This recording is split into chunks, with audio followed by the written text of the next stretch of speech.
Un jour, Jésus et ses disciples voyageaient de Judée en Galilée. Pour atteindre la Galilée, il fallait passer par la Samarie. Mais les Juifs ne considéraient pas les Samaritains comme purs ou de vrais Juifs. C'est pourquoi ils prenaient un autre chemin. Jésus, au contraire, a voulu prendre cette route directe exprès. Il s'assit au bord d'un puits parce qu'il était fatigué. C'était le milieu de la journée. Pendant qu'il se reposait, une Samaritaine est venue au puits pour puiser de l'eau. Jésus lui demanda à boire. La femme l'a regardé et lui dit : « Comment, toi, un Juif, tu me demandes à boire, à moi, une Samaritaine ?» Jésus lui répondit : « Tu ne connais pas le don de Dieu, et tu ne connais pas celui qui te demande à boire. Sinon, c'est toi qui me demanderais à boire, et je te donnerai une eau pleine de vie. » La femme lui dit : « Seigneur, tu n'as rien pour puiser de l'eau, et le puits est profond. Cette eau pleine de vie, où peux-tu la prendre ? Es-tu plus grand que notre ancêtre Jacob, qui nous a donné ce puits ? » Jésus lui dit alors : « Si quelqu'un boit de cette eau, il aura encore soif. Mais s'il boit l'eau que je lui donnerai, il n'aura plus jamais soif. Au contraire, l'eau que je lui donnerai deviendra en lui une source qui donne la vie éternelle. » La femme lui demanda : « Donne-moi de cette eau, alors je n'aurai plus soif et je n'aurai plus besoin de venir puiser cette eau. » Jésus répondit : « D'abord, va chercher ton mari et reviens. » Elle dit : « Je n'ai pas de mari. »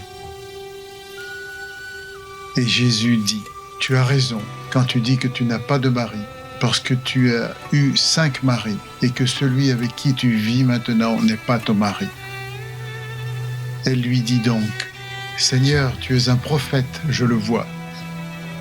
Nos ancêtres ont adoré Dieu sur cette montagne, et vous les Juifs, vous dites : le lieu où il faut adorer, c'est Jérusalem. » Jésus lui dit : « Crois-moi, le moment arrive où on n'adorera Dieu ni sur cette montagne ni à Jérusalem.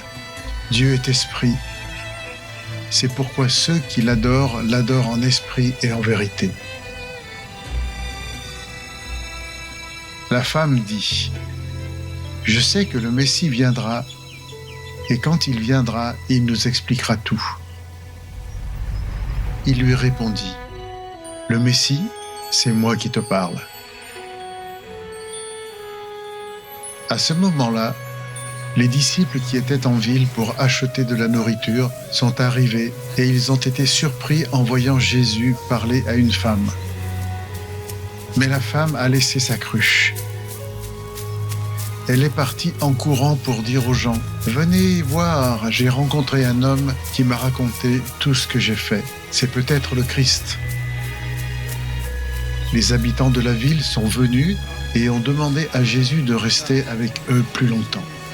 Pendant le temps qu'il a passé avec eux, beaucoup ont cru en lui. Ils ont dit : « Maintenant, nous savons avec certitude qu'il est celui qui sauvera le monde. »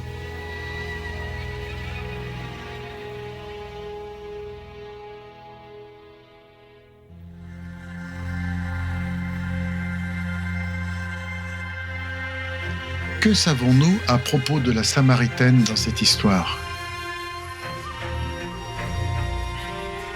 Pourquoi Jésus lui a-t-il parlé et dans quel but ? La Samaritaine parlait d'eau normale, mais Jésus a utilisé une imagerie symbolique pour décrire une eau pleine de vie. Que voulait-il dire par là ? Qu'est-ce que la Samaritaine a découvert au sujet de l'homme qui lui parlait et quelle a été sa réaction lorsqu'elle a réalisé qui il était ? Selon ce que Jésus a dit à la Samaritaine, qu'est-ce que la vraie adoration ?